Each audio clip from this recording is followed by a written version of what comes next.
जाति न पूछिए साधु की, पूछ लीजिए ज्ञान।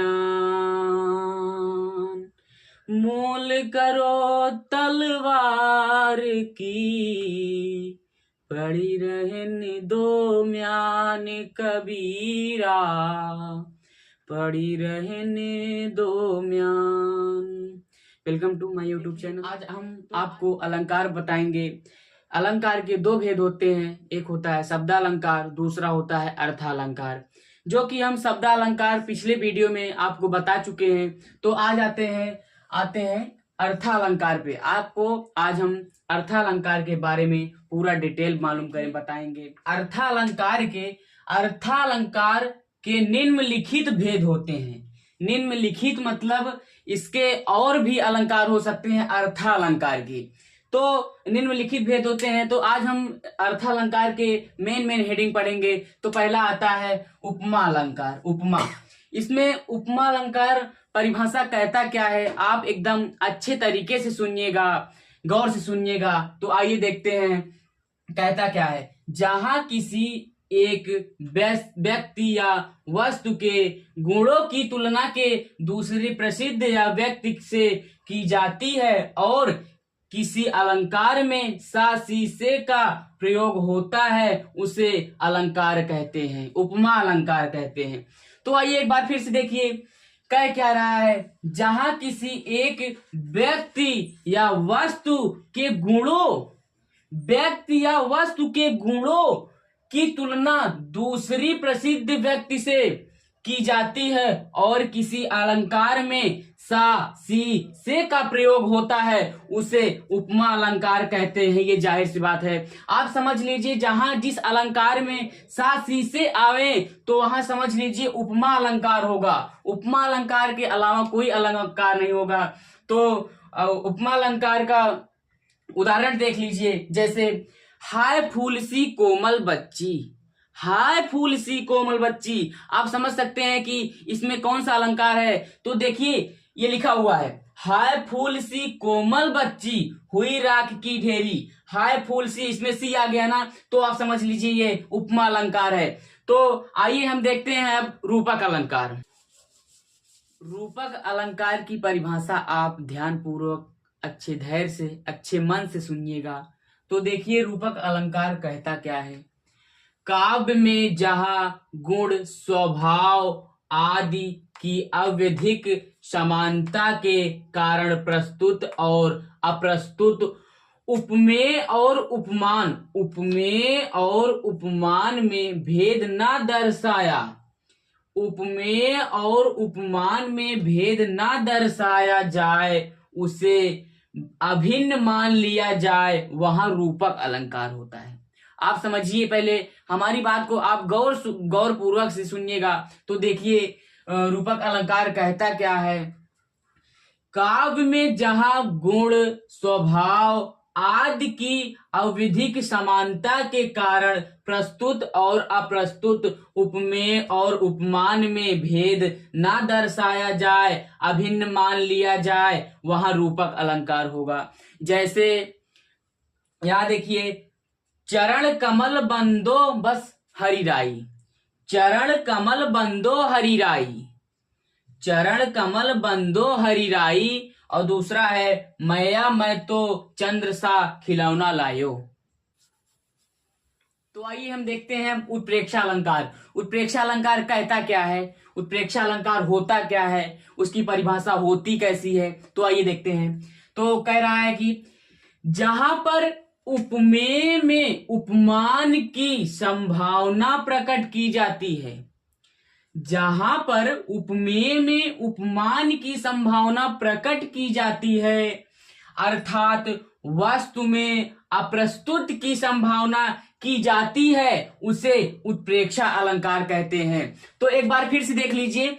जहां पर उपमेय में उपमान की संभावना प्रकट की जाती है, अर्थात वस्तु में अप्रस्तुत की संभावना की जाती है, उसे उत्प्रेक्षा अलंकार कहते हैं। तो आइए देखते हैं अब नोट में।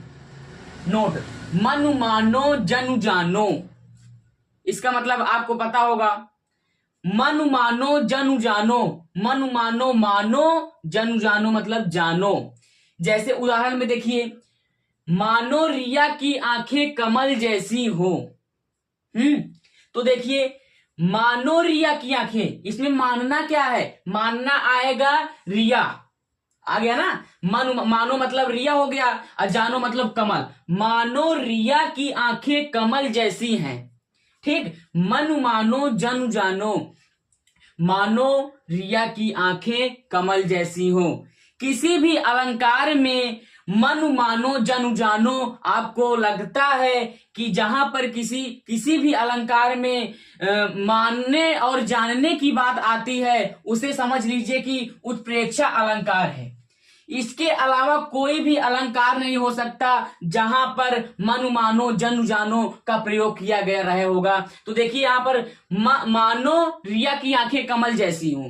तो आई होप मैं आपसे समझ सकता हूं कि ये अलंकार आपको अच्छी तरीके से समझ आ गया होगा।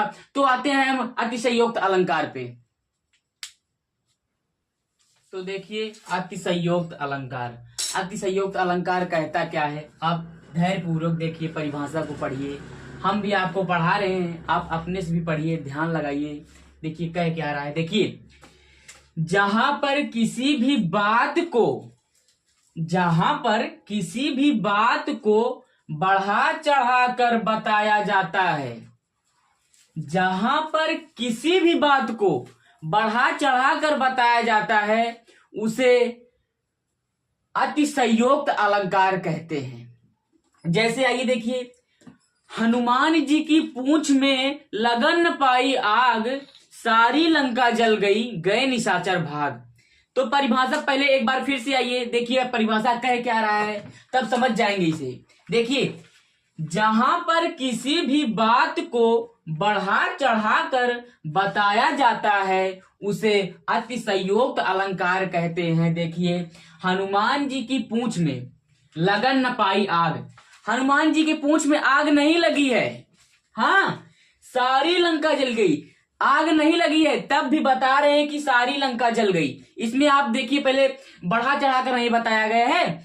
हनुमान जी की पूंछ में लगन न पाई आग, हनुमान जी की पूंछ में आग नहीं लग पाई है, सारी लंका जल गई, गए निशाचर भाग। जब हनुमान जी के पूंछ में आग लगी ही नहीं है, तो सारी लंका कैसे जल जाएगी? आप पहले अपने दिमाग से सोचिए।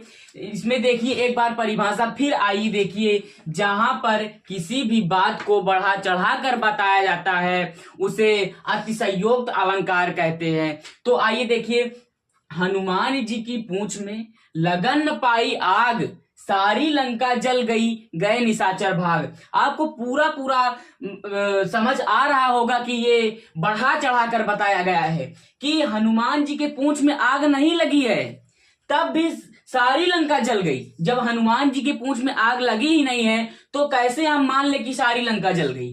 देखिए पहले क्या आ रहा है, हनुमान जी की पूंछ में लगन न पाई आग, सारी लंका जल गई, गए निशाचर भाग। अब आते हैं संदेह अलंकार पे। तो आइए देखते हैं संदेह अलंकार। संदेह अलंकार की परिभाषा क्या होती है, ध्यान पूर्वक सुनिएगा आप लोग। देखिए, जहां एक वस्तु के संबंध में, देखिए सुनिएगा आराम से, जहां एक वस्तु के संबंध में अनेक वस्तु का संदेह हो, उसे संदेह अलंकार कहते हैं। सुनिए पहले एक बार अपने दिमाग से सुनिए। देखिए, जहां एक वस्तु के संबंध में अनेक वस्तु का संदेह हो, उसे संदेह अलंकार कहते हैं। जैसे, सारी बीचे नारी है कि नारी बीचे सारी है, कि सारी ही नारी है कि नारी की ही सारी है। सुनिए, देखिए लिखा हुआ यहां पर, देखिए, सारी बीचे नारी है कि नारी बीचे सारी है, कि नारी ही सारी है कि नारी की ही सारी है। इसमें आपको संदेह हो रहा है ना, जाहिर सी बात है इसमें संदेह हो रहा है। देखिए कह क्या रहा है, साड़ी के बीच नारी है कि नारी के बीच साड़ी है, कि साड़ी ही नारी है कि नारी की ही साड़ी है। देखिए पहले आप इसमें समझ सकते हैं कि ये संदेह अलंकार ऐसे ही दिख रहा है।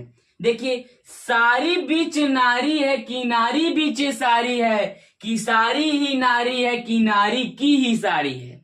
देखिए, साड़ी बीच नारी है, साड़ी के बीच नारी है, कि नारी के बीच साड़ी है, कि साड़ी ही नारी है, कि नारी की ही साड़ी है। आई होप हम समझ सकते हैं कि आप लोग इसे अलंकार को अच्छे तरीके से समझ लिया होगा, आपको आ रहा होगा।